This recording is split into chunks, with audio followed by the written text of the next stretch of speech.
I am super excited. I'm going to be a bit of a nerd here. I love financial analysis. It's just one of my favorite things. One of the things I'm going to tell you is I've been doing it for 30 years. I'm also an adjunct professor at a Canadian business school, teaching finance to MBA students. And one of the things that I'm really proud of is that when I'm teaching financial ratios, my learners, my students, got so excited that they actually printed a T-shirt for me that said "Ratios Rock" that I still have to this day. So cool. Duncan and I are a bit crazy passionate about this because financial ratios allow us to unlock the stories behind numbers, quite simply. So let's introduce ourselves. I will just do a tiny bit of housekeeping again. There will be a recording that you'll get in the next couple of days. It will come with a copy of the slides. Whoops, sorry, there's music going on there. Let me turn that off. There will be a copy of the slides. You get our definitive guide, the recording, and we're going to share as many tips as possible, as well as what Duncan and I believe are really the essential financial ratios for financial analysts. Okay, so let's just introduce ourselves. We're your mentors, your coaches for this hour. My name is Scott Powell. I am calling in from Vancouver, British Columbia, Canada. I'm one of CFI's co-founders, and I currently am CFI's Chief Content Officer. As it says, I'm based in Vancouver. I actually started my career in London, England. I got to spend 3 years in New York and a year in Hong Kong before I moved back to Vancouver. And a lot of my teaching used to be in the classroom, designing training solutions for financial services firms that you'll see there. But now my focus is really creating powerful asynchronous e-learning for finance and banking professionals around the globe. Duncan, over to you. Lovely introduction. Thanks, Scott. And I work as the Executive Vice President in Financial Modeling at CFI. Really what I'm doing at CFI is running the FMVA program and certification. I worked in equity research for about 10 years. Absolutely loved that job, using financial models and financial ratios to analyze companies and come up with opinions. Then about a decade ago, I switched over to teaching, which I love even more than equity research. And that entire time for 10 years, I've been teaching with most of the focus on financial modeling. And so happy to bring that experience to this webinar and show you some of the things that I wish I knew 20 years ago when I started out. That's awesome. Thank you, Duncan. And for those, again, one more housekeeping point. Feel free to post questions. I can see questions coming in already. Post some questions using the Q&A function in Zoom, and we're going to save some time at the end to answer those questions. So we want to get right into it. I'm just going to go back a stage, though. One is meet the speakers, which, of course, we've done. Before we dive into the actual essential financial ratios, we really wanted to share some financial analysis best practices with you.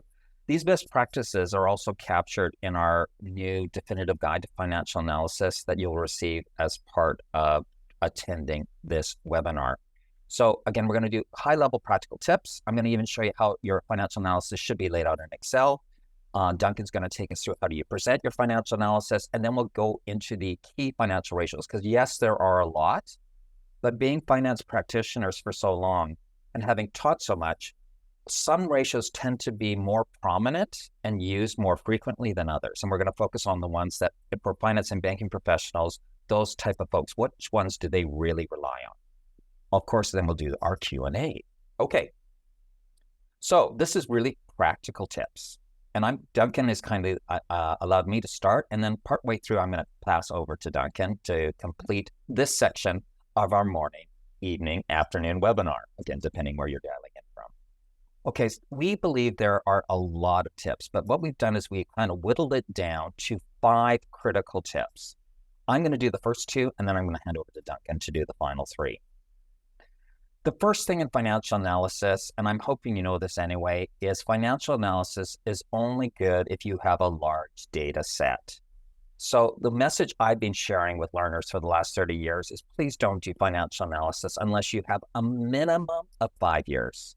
Stories in numbers don't make themselves evident if you're looking from one year to the next, because you don't know if it's a one-off or if it's a trend. So 5 years, but I'm going to even go beyond that. One of the things you want to think about qualitatively is how is this company impacted by the economy, by its industry, by a commodity. And really what you want is you want to have data that covers a complete business cycle. So for example, if the company is exposed to a commodity like copper, it sells copper, it's a miner of copper, we want to model historic data over the complete cycle for copper, the highs and lows of copper. If it is impacted by the economic cycle, recession, boom, and so on, we want to make sure our data covers a complete economic cycle so we can see how the company fares at the top and the bottom of that economic cycle. I think it's the most critical tip. I've seen people try to do financial analysis with 3 years, and I go, how do you know there's a trend there? Was that right? You have 3 data points for 3 years. Duncan, is there anything you want to add there? No, I think those are great points. And I would just say that the important not to forget seasonality, but the great thing about seasonality is you can pick it up with just 1 year of data. But I would definitely agree with Scott, especially given what's happened recently on the planet with COVID. There's been so much disruption. You need a long history to be able to look through that to get to a more normalized year pre-COVID. Yeah. Duncan, it's such a key point, right? And again, you want to see that you want data that's actually potentially 6, 7, or 8 years. So we can see that those COVID years separated from pre-COVID and post-pandemic. Okay, the other thing that is really important is, as you know, in Excel, it's very easy for errors to creep into models, especially if you don't make your models transparent. So one of the things about your model or your financial analysis is you want to lay it out in a way that everyone can understand how you get from A to Z or A to Z. And so I'm going to just show you the way we approach financial modeling of ratios here at CFI, and just explain a couple of things, and then we'll come back into the slides and I'll turn over to Duncan. So let me just do a new share here.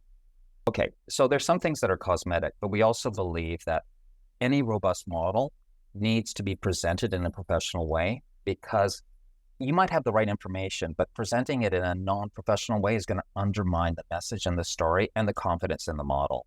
So of course, we don't want to say that you want to focus on making it pretty.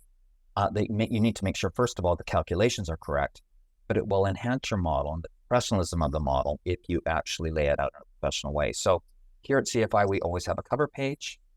We always actually have hyperlinks so that the learner or the user can go directly to where they want to go. We try to judiciously lay out our models, consciously thinking about what should be on the same worksheet, and could we even do the whole thing on one worksheet, or do we need to put some natural breaks? And so when I go to our financial statements, one of the things is we're entering this data. So I want to capture all the financial statement data on one sheet. The other thing I want to flag is what Duncan said. You see, this is not a minimum of 5 years. This is actually real company data.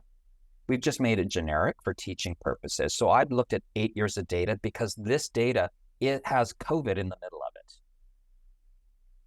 And so we see there's an income statement, and I there's a cash flow. Actually, I'll scroll this way. The balance sheet's there. And then there's some other financial information that we need for ratios. If you are new to modeling, just as a reminder, you want to clearly separate your inputs from your calculations.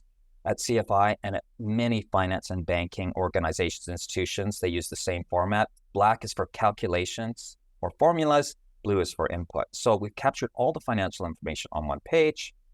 I'm just going to scroll back up. By the way, we also believe that you should keep one column on the far left. That's column A, blank, because I don't see if you notice what I'm doing. Do you see how I'm toggling and I seem to go to the top of the cash flow? I then go right to the top of the income statement. I'm just holding control on the arrow key. And the question you may be asking is, how does Excel know to stop at the next title?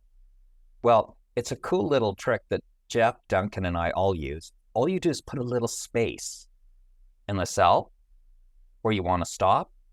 And so in the cell, whether it's cell A3 or there's just, I don't know, you probably can't see that, but all we've done is put a little space in there. And that allows us to quickly navigate. Now, the next thing I want to flag, and this is really important, and this is the step that most people don't do. This is about transparency. And what I mean by that is, first of all, I'm just going to make the bold so you can see where I'm focused. Make sure you actually define how you are calculating return on equity, because there are many different ways and adjustments that are often made by financial analysts. So the first thing is your definition. This is also helpful for you, because then what you're doing is you're actually pulling the correct number from the financial statements. But I can actually see my working. What often happens is a lot of financial analysts will just put the whole formula here, and where you see 16.73, they'll just go equals and they'll link that to the financial statements. That's not transparent. You don't know if there's an error in the calculation. In fact, I built this model, and when I originally entered the data, there are several errors, and I caught them because I could just look at the numerators and the denominators, and I thought, that's not right. I didn't copy across correctly. I'm going to say one more thing, and then I'll stop talking. So please make your models transparent. Again, if you're doing our new financial analysis course that was launched in the fall this year, these models are there for you. If you are a member, they're also in the template section of CFI's learning management platform. The other thing that I'm going to just flag is you only want to link between sheets at a very minimum. So you can see here that if I go F2, net income, it says financial statements F30. I know it's tiny, so I'll read it out. But that's the only time I'm going to link to the other sheet. In order to minimize errors, if I go here, you're going to see that's net income, because I'm looking at return on assets, which is defined as net income divided by total assets, but you're going to see it's just linked to above, because I'm trying to minimize the chance of error. Final thing I'm going to say, and then Duncan, I'll hand over to you, is there may be, for example, here's a DuPont pyramid. This is really an output sheet. Now, I know it's way too tiny for you to see. I'm just going to zoom in a bit. I just want to focus on the area. Oh.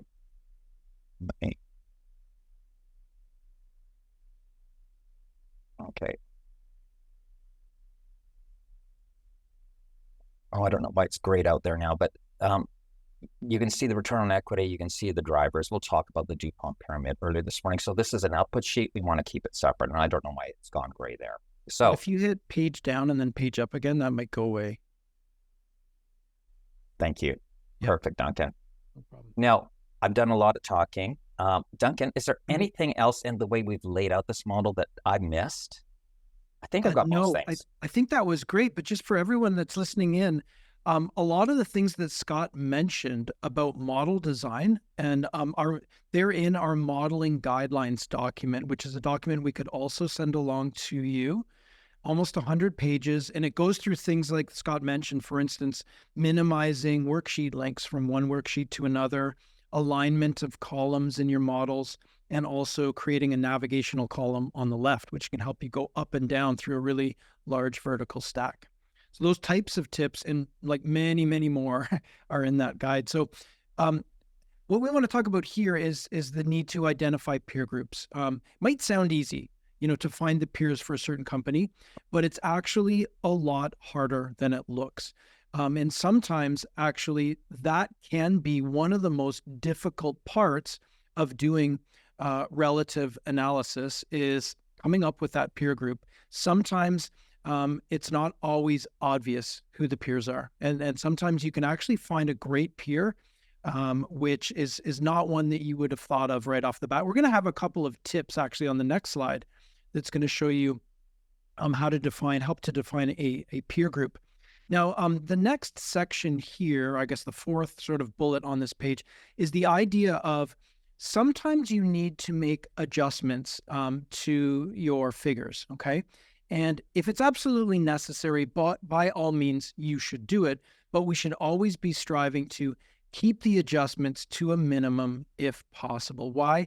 Every time you do an adjustment, it opens up the possibility for an error to be made. And any adjustment that you make in one fiscal period needs to be done in all the fiscal periods and also across the entire peer group. So you want to be very careful before you decide to make an adjustment. The other thing that's really, really important is documenting the adjustment so well. I mean, I am a person that's I'm constantly leaving notes for future Duncan about things which I've done today, because future Duncan is not going to remember the things that I did today. So that's super important. Also, you're sharing those files across the team. You want to put really clear notes so that not only do you understand them, everyone else understands exactly the adjustment that you did make.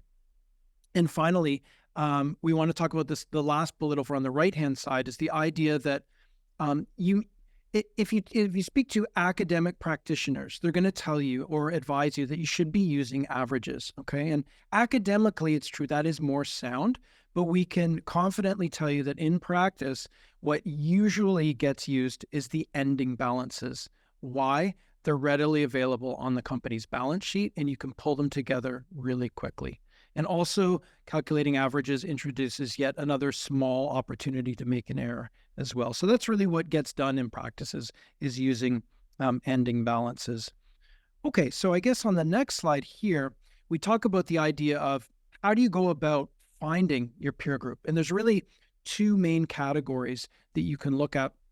The first is that you want to look at business characteristics. And these might be obvious, is this other company operating in the same sector? Is the geography similar? How similar are the products, the customers, maybe the distribution network? Do they sell direct, or do they sell through a network of retailers, let's say? Beyond the business characteristics, there are also a whole set of financial characteristics that you can look at. And I want to look at things like the size of the company, growth, margins. We mentioned earlier seasonality and cyclicality. They're easy to get mixed up. Think of seasonality as something which happens within 1 year, and think of the 4 seasons. How do those 4 seasons impact the company's business? Does it sell the majority of its products near the end of the year around Black Friday or holiday sales, for example? And cyclicality is something much longer. And you want to think about an example would be a mining company that can go through a long bull market or a long bear market, let's just say. And then the leverage and credit rating is something that we'll touch on a little bit later when we look at leverage ratios. Now, just really, really quickly, I want to tell a very, very quick story here. And that's that in 2009 in Canada, a really, really interesting thing happened in the banking industry where a team of bankers were IPOing a company called Dollarama, which if you're from Canada, you'd be familiar with. If you're not from Canada, think of it as like a, across the country dollar store, for example. It's a retailer. It sells low-priced goods to consumers. The challenge that they were having was on their first pass, they literally couldn't find any peers. There were no other dollar stores in the country.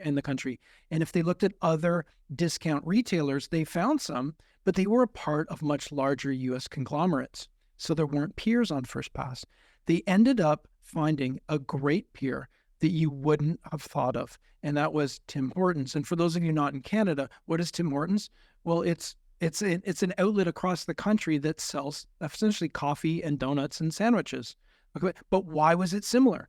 Same geographical footprint, similar clientele who were price sensitive, who wanted to save money by going there. When they went to the outlets, the basket size was similar. They would go in and buy coffee and donuts. They'd spend about $20, same as somebody going into a dollar store who might pick up a few items in their cart and end up spending about $20 as well. It had similar growth profile and also similar margins. So it was a great comp, but it was in a completely different line of business. So I thought it was an interesting thing to flag there. Okay, so the key takeaway here is it's not always easy to grab a peer group, but think outside of the box sometimes. AI is also great at finding peers. So throw it to a system like ChatGPT or Google Bard, and you'd be surprised at the ideas it comes up with as well. Okay, let's talk about visualizing data for a second here. I think Scott has an example of some. When you look at these numbers, your eye doesn't know where to go. It's like an ocean of data. When you first look at it, you don't know what's important. And in fact, your eyes may move around because there's no one thing that's grabbing your attention. So the key here is the main takeaway is let's let pictures tell the stories. Let's use a lot of exhibits when we're looking at data. And I think the next slide you're going to feel like is a great improvement upon this one. You can see right away, the one interesting thing about this slide is if you were to squint your eyes a little bit so that things became blurry, okay, you would still be able to know the trend, right? You'd see all these upslopes in these graphs, and you would know instinctively, okay, things have been improving for this business. Without even knowing what it's graphing, you would be able to see improvement. Beyond that, you could look really, really quickly and say, oh, okay, well, we're measuring return on equity, and then we're measuring 3 different margins. And the main thing which my eyes get drawn to is, the dark blue line is the actual figures, but then that dotted sort of medium colored blue is showing you the trend line, which is something that you can really easily add in Microsoft Excel. And that can really help the reader to see exactly where the slope is and how much things have been improving. So main takeaway here is that you definitely need the numbers, but let the numbers be behind the scenes a little bit, and let exhibits like this really tell the story to the person that's utilizing the model or the file. The other thing to remember is who's your audience, okay? So it could be the board of directors. It could be really senior people within the organization. This is the type of thing that they want to see because their time is valuable. So you want to be able to communicate to them effectively and quickly. So I think that's good for this one, Scott. No, that's fantastic. I'm just going to remind you, we're getting some great questions coming in, but we love your questions. So please use the Q&A function if you're in the Zoom meeting with us to post some questions, and we'll try to answer as many as we can. So what we're going to do now is move from these practical tips to really talk about, we're calling them essential financial ratios. And what Duncan and I and our colleague Jeff really sat down and thought about is we've all been around the block. We've all either done the ratio analysis ourselves or taught others to do it. And what do we see typically in finance and banking? Because we, in our course, financial analysis, cover, I don't want to say hundreds of ratios, but there's tens and tens of ratios. So we're going to flag just a couple of things from our work experience, both doing the roles and also teaching to the roles. I'm going to do the first two, and Duncan's going to, and that's return and profitability ratios that you see on the left, and asset utilization ratios. And then Duncan is going to take us through the leverage ratios. In particular, we'll look at solvency and liquidity ratios. Okay, so as I've already mentioned, I'm going to kick us off with return and profitability ratios. And I thought what Duncan and I really thought was, we only have an hour with you, so we don't have time to cover lots of ratios. So if we had to choose one or two, what would we choose and why? So often this question gets asked of people relatively new to financial analysis. When do you use return on invested capital versus return on equity? Now, of course, you can calculate both, but let's imagine you're looking at a corporate or you're working in FP&A for a corporate. There is a clear expectation in certain industries that you will rely on return on invested capital rather than ROE. ROE will be a secondary measure. Now, the definition of our return on invested capital, or ROIC, is on the far left there. We take something called NOPAT, or net operating profit after tax. And NOPAT is basically EBIT, it's at the bottom in blue, times 1 minus the tax rate. And it's a way of calculating an unlevered cash flow. What I mean by that is, you see, interest is typically allowable as a deduction for tax, but we're taking this EBIT number, that's before interest, and we're multiplying it to get the after-tax amount. And one of the things you're going to see, since we are working in the realm of finance and banking, is what's on our mind all the time is what's the lingua franca of finance and what do people in valuation use? So you're going to see this theme come up as we talk about these ratios. So one of the things you're going to see here is we are actually, and I'm going to use the language of finance, we want to know the value of the business, the firm, or the enterprise value, whatever language you want to use. And if you don't know the distinction, enterprise value is the value of the whole firm. To get to the value of equity, we have to take off net debt. And I always use the analogy of a mortgage. We want to know what the house is worth. We want to know what our equity in the house is worth. What do? We take the value of the house, we minus the mortgage. We're doing the same thing, but for a company. And because it's more useful to look at the whole house rather than the part of the house that's owned by equity, we also want to evaluate returns based on the whole house or the whole firm or the enterprise. So we have no pet on the numerator. It means we need to make sure we have all of our financing as the denominator, because the firm or the house is funded by both a mortgage and equity. Likewise, this business is funded by both debt and equity. And remember, net debt is just your gross interest-bearing debt less any cash that you could use to pay off that debt. Okay, so having taught both in banking, but also within industries, I see ROIC, I've seen this for 30 years, return on invested capital is typically always the preferred metric in capital-intensive industries, where these companies are funded by significant levels of debt.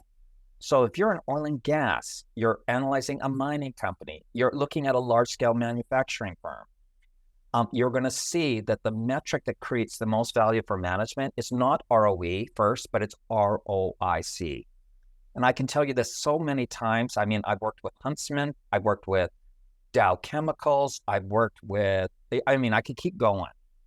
And all of those basically said, you know, we're capital intensive.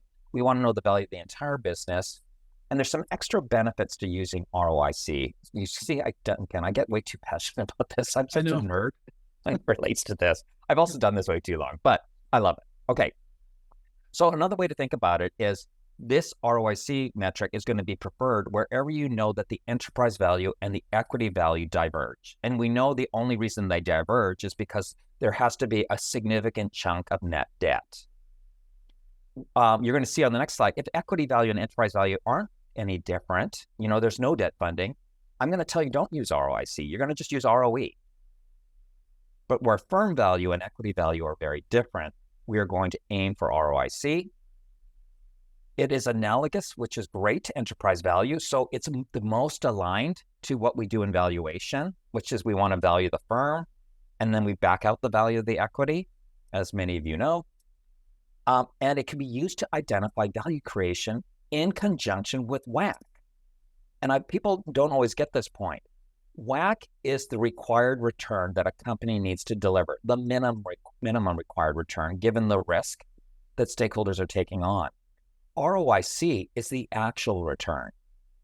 So it's always an important calculation. And whenever I'm doing valuation or financial analysis, I'm always calculating ROIC and comparing it to WACC, because I can immediately see if it's a positive number, there's value creation. In other words, stakeholders are getting more than they need as returns based on the risk they're taking on. The final thing I'm going to say is, having been around the block for this last 30 years, this ratio can be called a lot of things. I've heard it called ROCE, ROACE, RONA, but it's all kind of, and there might be slight adjustments to these, but they're all trying to look at the return to the enterprise, to the firm. So ROCE or ROCE is return on capital employed. Some people look at return on average capital employed. Remember we said kind of avoid averages?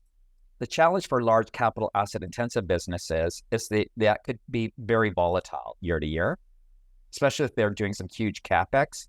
So if you see volatility in the capital, you may want to take averages rather than just the end balance that we talked about. And return on net assets is basically the same. One of the things, we don't have time to do it now, but I'll nerd out for a bit, is the balance sheet balances. So what we're saying is if we took all the capital, the net debt and the equity out, what would be left? It would be the rest of our assets and a few liabilities. And that's why netting means taking something off. So technically, net assets always equals invested capital, but there's just different terms. Now, that's maybe too much information, but it's something that often people don't realize until they've been doing their jobs for a bit. And I wanted to flag it right away. So, let's talk about ROE. I'll do this, Duncan, very quickly because it's just the reverse. There's little benefit to calculating ROIC where there's little difference between enterprise value and equity value. So don't calculate both of them. The one that will matter is ROE, all right? The other thing is things like invested capital don't make sense for specific industries, such as banking. So if you're in banking, please, please, please do not use ROIC. It is ROE, always, always, always. Okay, return on equity is what matters. at a bank. Okay, that's my first ratio, but I'm not handing over you yet, Duncan. I think I get another few minutes, You do. 3 or 4 minutes. Okay. Next, asset utilization ratios. So asset utilization ratios is really we're looking typically at how revenues and a certain asset relate or correlate with each other, with the hope that we can generate more revenues off less assets. That would be the ideal. But often these ratios are dictated by industry. So if you're in retail, sorry, you need to have inventory. You need to have stores. So it's very, very important to make sure that you have different expectations for where these ratios are based on the industry you're looking at. You can look at total assets and compare that to revenue. You can look at property, plant, and equipment and compare that to revenue. And we teach how to do that in our financial analysis course. But the ratios that I see that are most used, and this is not just by finance and people in FP&A or investment bankers, but also commercial bankers or lenders, are working capital ratios. And it's because one of the things that a company needs to be mindful of is, do we have the need for a revolving line of credit?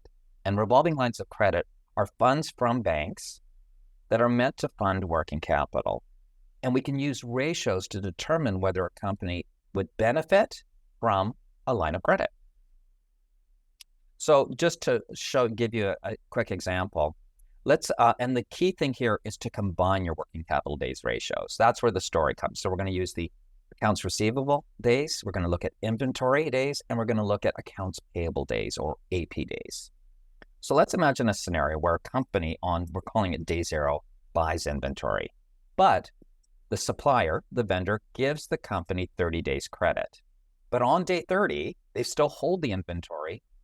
That's a payable until they pay on day 30, and the cash goes out on day 30.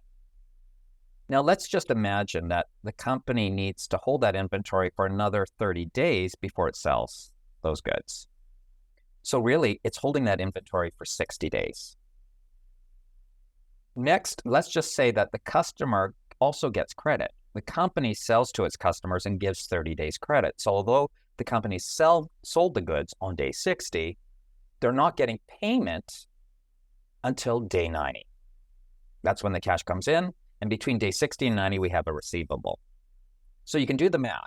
We actually have to hold the inventory for 60 days, plus it takes another 30 days to get paid. That's 90.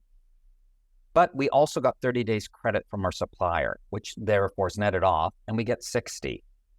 But we have a working capital funding gap. There's 60 days where we are short of funds. We've had to pay cash out before we get the cash in. Commercial lenders will often do this calculation to identify if their clients need a line of credit, and what does that line of credit look like? When does it revolve? And what I mean by revolving is how long is the cash out to the cash in period? In this case, we see it's 60 days. But I also see these ratios prolifically used by FP&A teams because a company itself can reduce its working capital funding gap by negotiating better terms with its customers and suppliers. So let's imagine we're an FP&A and we are really good at negotiating.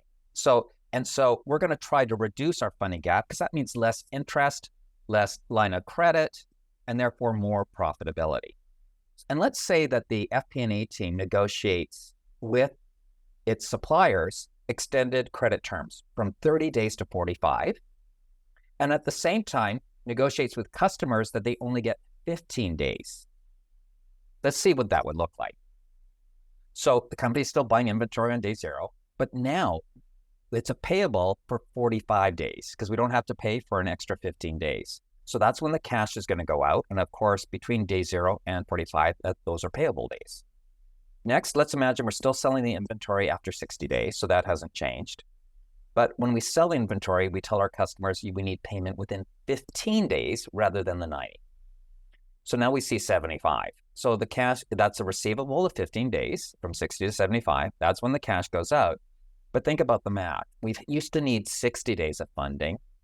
Now we have inventory for 60 days, but the receivable is only 15, so that's 75. And we minus 45 days that our suppliers give us. and we reduce that working capital funding gap in half to 30 days. So I'm very partial to these days ratios rather than the inventory turn ratios that many of you are taught. And it's because they're tangible. And whether you're a commercial lender looking to support a business and its working capital needs, or you're an FP&A trying to identify lines of credit that you need, the days ratios are prolifically used by finance and banking professionals. Okay, Duncan, thank you for letting me hog the air. I'm now going to turn over to you. And those were great graphics, by the way, Scott, and a great explanation.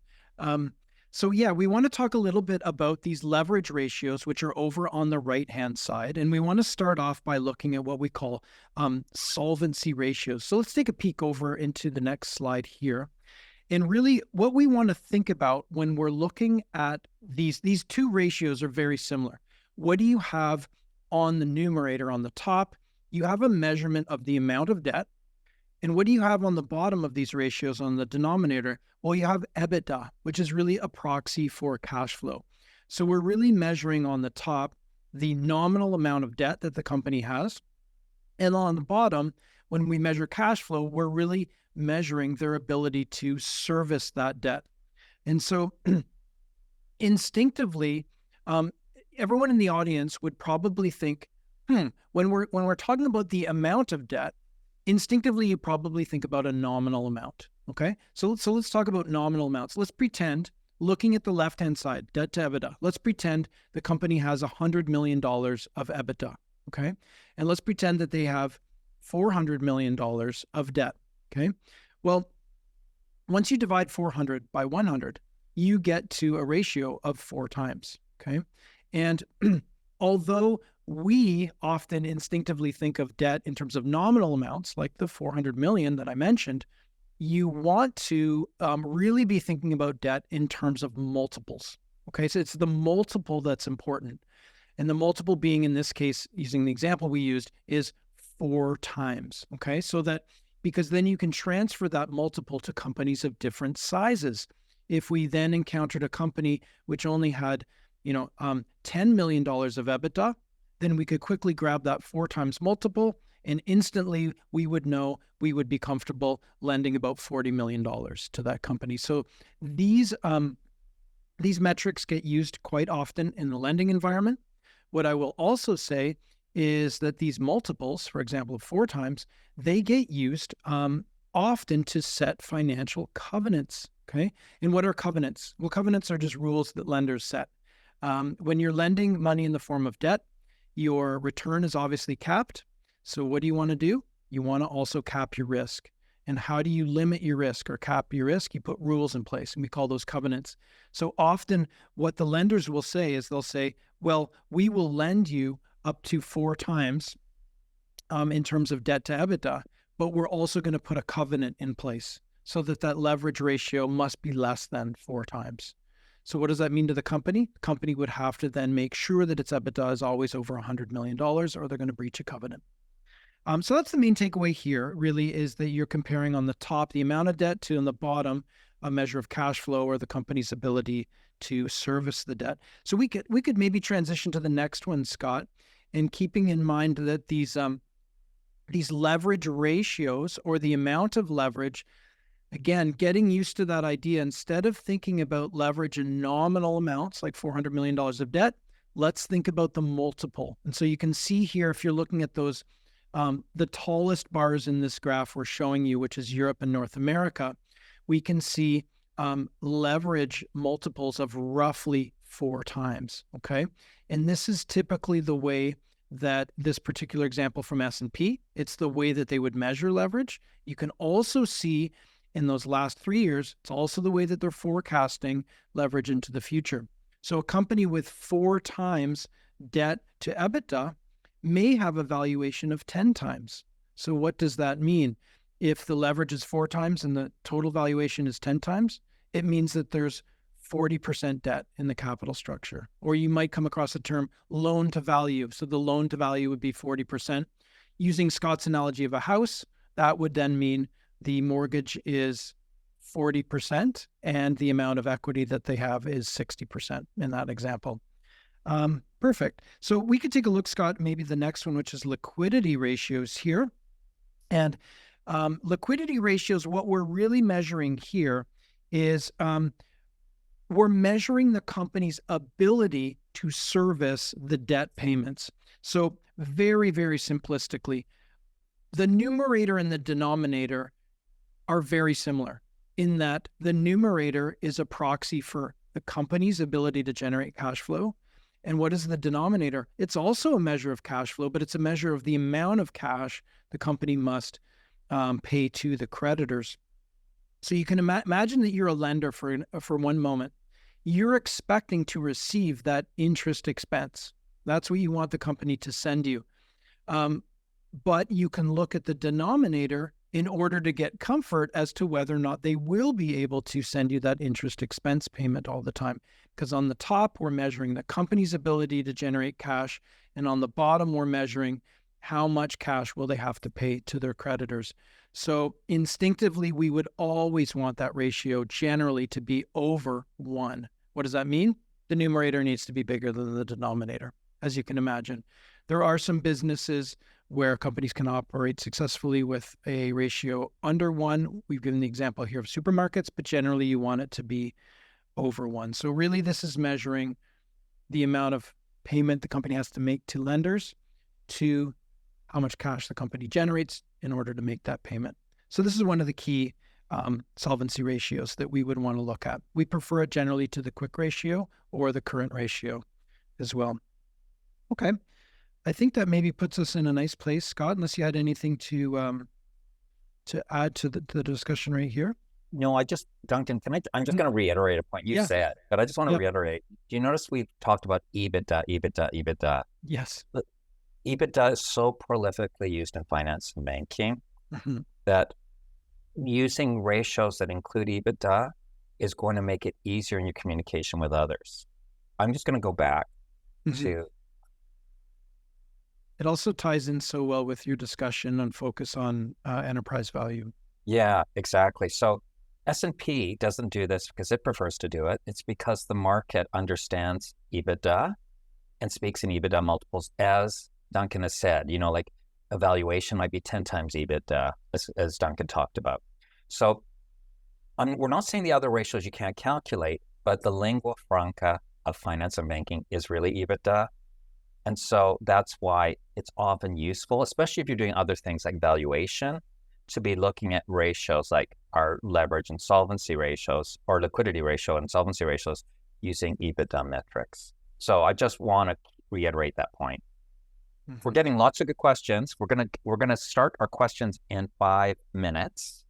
We have one more thing that is near and dear to my heart. So let me, I'm sorry, the corny title, I made up the corny title, The Power of the Pyramid.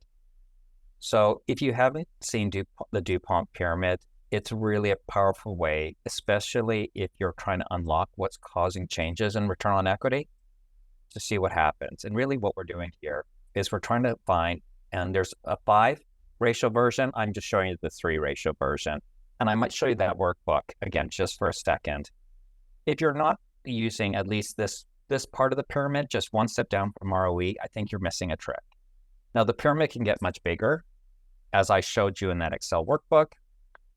But if we understand that ROE is simply net profit margin multiplied by total asset turn times financial leverage, if we then see a change in ROE, we can start diagnosing what is causing that change in ROE. And many times it's allowed me to drill quite deep and get to the root cause. So I'm going to share one last time that Excel workbook, and then we're going to turn to questions, as long as I can find it. Okay, so I know it's tiny, but and you can see there's some volatility here. But let me just I know that's way too large, but then at least I know you can see it. And the ratios are right below. Okay, so here's our return on equity. And I'm going to just go from one end to the other. Because there's some volatility, we'd want to graph this, because you see it's 16%, then it's jumped up to 22, hovering around 24, dropped to 21, then jumped up significantly to 28. So you may want to investigate this move, or you might want to look at the overall trend. Let's start with year 1 to year 8, but let's just start with year 7. So we see a significant change. Now let's unlock the levers. So I'm going to move over to net profit margin. And we're going to see that our net profit margin really has increased. So it is causing some of it, but that you probably just even by a rule of thumb, that doesn't look like a gigantic increase. We haven't added another %. We've added 16 basis points. So now let's try over here. We see a small increase here. So there is something to do with how the leverage of the business, total asset to equity is the leverage. And if we scroll over here, we can see there's another increase here. So so now what would happen is then we need to dig down into each of these. Each of them is impacting the ROE. And this is why the pyramid get built out and put into more detail so you can start uncovering. Now, again, it's too large for you to see, but I just wanted to give you a sense of how the power of the pyramid can work. And I'll just zoom out a bit more. Okay. I will stop navigating around this workbook, but that's an example. Again, if you are a CFI member, these templates are available in the financial analysis course and in the template section of our learning management platform. Okay, so Duncan, I'm going to stop sharing and we can start answering questions. Yep. There's some great questions in there. So they just keep coming too. I know. So we only have 12 minutes, but that's it. There's a bit of, maybe I'll do the housekeeping now. Sure. And then because what Duncan and I will try to answer as many as we can, and then we'll just say goodbye. So the housekeeping, you've already heard it, is one, thank you so much for attending. It's been great to have you on this workshop, this webinar. You are going to get a copy in a few days of the video of the webinar, a copy of the slides, our CFI Definitive Guide to Financial Analysis. And so watch for that coming to your email. We love interacting with our learners. So do you have a question you want to go through first? There's so many good ones, Scott. Sure, I could tackle one of them. Yeah. It's saying, the question is, what % of debt do you consider capital intensive? And I would say, whether or not a business is capital intensive isn't really a function of the percentage of debt per se. It's a function of how much capital is required in order to operate that business or to get into that business. And mining is a great classic example where in order to open a new mine, you've got to deploy so much capital. You effectively have to dig a big hole in the ground or put a shaft deep down into the ground just in order to be able to get to the ore. And you also need to build a processing plant on the surface. And you need to do all of that before you get to record $1 worth of revenue. So that it would be that would be an example of a very capital intensive business. And so then, but would a business like that use a lot of debt? No, probably not. Why wouldn't mining companies use a lot of debt? Well, because they are fairly high risk.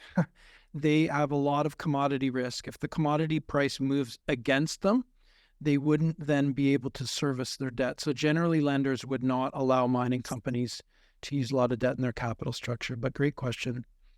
Hey, can I take the next one? Yeah, go for it, Scott. Okay. So I like this question a lot. And I think sorry, I shouldn't say that. I love all these questions. The problem is that we have too many. Okay. So when is it adequate to use debt to EBITDA and when net debt to EBITDA?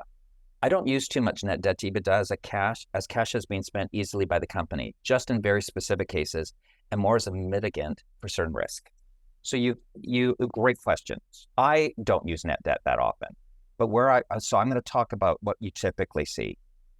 From a debt perspective, if you're in syndicated lending, you're in commercial lending, we typically want to see total debt. We want to see the worst case scenario, the glass is half empty rather than the glass is half full. So it's gross total debt. The other thing that typically you're going to see is, so it's total debt to EBITDA, but often the ratio that you'll see is I don't know everyone knows this. I can't teach it now, but there's a certain ranking of debt holders. You can be senior secured debt holder. You can be subordinate, which means that your claim, your debt, your loan falls below someone else's. And often what you see is that there'll be senior debt to EBITDA, senior total debt, and then total debt to EBITDA. And that total debt to EBITDA, what's the difference between the two? Well, senior is just one tranche, whereas total debt is all the tranches, which could include some mezzanine finance. So I would encourage you to keep doing total debt to EBITDA. You may see metrics like senior debt to EBITDA as well. But if I'm doing a valuation and I'm looking at ratios, I'm looking at valuation using cash as I'm netting off. And so I will use a ratio like that if there's a valuation angle to the model that I'm looking at. You want to take the next one? We'll just go tag team. Okay. Here's a great one, Scott, but jump in, by the way, if you disagree with my response on this. But I love this question. It says, in ROIC, why aren't we considering investments in working capital? Isn't that part of the capital that's essential to run the operations? Sure. Yes, working capital is essential to run the operations, but we want to think about invested capital as capital which is permanently invested in the business, whereas investments in working capital would be a temporary investment in the business, in the sense that if you, let's say that you invest in inventory, well, you're going to get that investment back when you sell that product, for example. So yes, you do require funds to go into working capital, but that's not a permanent investment in the business. It's really funds which are going in and then they'll come back out. They're continually going in and out of the business. I thought that was a great question. Yeah, that is a great question. Okay, so there's another one that's similar. So these questions are great, but it's about ROIC again. So Duncan's covered why our working capital included. The other thing you want to remember, and sorry, this assumes that you know your free cash flows to the firm or free cash flows to the enterprise. It's typically called free cash flows to the firm, or unlevered. I'm going to be even more accurate. Is we actually start with no PAT, but then we actually either add back or deduct changes in working capital and CapEx. So truly, to understand the cash flows of the company, we do need to understand the nature of working capital and CapEx. But remember, ROIC just does the first part of an unlevered free cash flow calculation, which is that no PAT. But the question is, when calculating ROIC, why is depreciation not added back? And I'll tell you, it's a great long question. What I'm going to say is we don't add it back because we're taking depreciation as a proxy for our CapEx. Because capital expenditure is material, we don't do the adjustments that we do in a free cash flow calculation where we add back depreciation and amortization and deduct CapEx. We're just making the high level assumption in the ratio that we need to leave depreciation in because it's a proxy for CapEx. So great question there. Okay, there's been a couple of questions around not-for-profits. Okay. So you can see that I have gray hair. I've worked with government agencies. I've worked with a lot of not-for-profits. I've worked with community organizations. And the key thing here is I believe you can create ratios that maturely matter for a wide range of organizations. The key thing about a ratio is we need a numerator and denominator. And what are we trying to do with ratios? We're trying to track trends over time. And so there's no way, given it's 4 minutes to the hour, that I can spend too much time on this, but I would certainly Google ratios for not-for-profits. I will certainly I'll post something in community. So if you happen to be a member that has access to our community, I can post something there. But often it requires working with stakeholders, because when we talk about not-for-profits, I'll give you an example. The first question you need to ask are, what are the constraining factors? And often one is funding. And so you want to have a ratio around your funding source so you can track funding. And yes, total funding, but it might be funding based on a certain number of initiatives you're undertaking. So we're comparing the funding we're receiving versus the way we're trying to raise that funding. So start with what are the constraining factors that really matter to this not-for-profit. Might be delivery of programs. It might be funding. And then you build the ratio out. so that you can track trends over time. Sorry, Duncan, I'm taking too long, but It's all good, Scott. Yep. Perfect. do you have one? Oh yeah, I mean, there's some in here that are easy ones. Would you consider manufacturing industries such as automotive to be capital intensive? Definitely. You want to think about, if you're trying to determine whether or not a business is capital intensive, think to yourself, how much would it cost me if I was to try to get into that business, right? To get into the automotive manufacturing business, you'd need to build an entire factory before you could start being in that business. So that would definitely be highly capital intensive. What's an example of a business that would not be capital intensive? A lot of the services industries. Let's just think about some of the work that I used to do is providing financial modeling consulting. Okay. What did I need to do that? A cell phone and a computer effectively. And I could operate that business. So definitely that was not capital intensive at all. If you had a network of contacts and experience in financial modeling, then you could work as a consultant in financial modeling. Okay. Go ahead, Scott, if you have one. I have one, and then we're going to say goodbye. Yep. Okay. So there's several questions around, interest coverage ratio. So there's questions around, should I put, with EBITDA, compare it to both the principal repayments, the amortization, and the interest? And the answer is yes. If you actually can calculate what that amortization is, that's going to be a more robust measure. Sometimes it's hard to even guess what that amortization is. So at a minimum, we can capture the interest expense. That's the minimum. Another question is, someone talks about the debt service coverage ratio. I'll tell you why we have to talk about that. That's a really critical one. Now, if one bank or credit union is lending to a company, it will often define its specific coverage ratio, and it might be called a fixed charge coverage ratio. It could be the debt service coverage ratio. But when you talk about big loans, syndicated loans that are shared amongst institutions where you're actually carving out different tranches for different people, we tend to use EBITDA metrics because then everyone understands that metric. So one thing's about debt service coverage and working capital. When you're analyzing a line of credit, you're analyzing it not necessarily on a coverage ratio, you're analyzing on the ability for the cycle to complete. Remember, we had cash going out. We need to make sure that we have confidence that the company will have the cash coming in, because the way we get repaid on a line of credit is the cash coming in. And that's why we call it revolving. Debt service coverage ratios are more appropriate, from my experience, in term lending. So we're lending out over 3 to 5 years on a piece of equipment. Then we want to make sure that there's enough cash flows over that period to pay the full cost. So that would be the amortizing principal plus the interest. Sorry, I'll stop. It's 10 o'clock. I'm on the West Coast. On behalf of Duncan and I, thank you so much for attending. We really appreciate you attending. And if it's evening, have a great night. If it's morning, have a great day. And we hope to see you at more of these. And thank you for so many wonderful questions.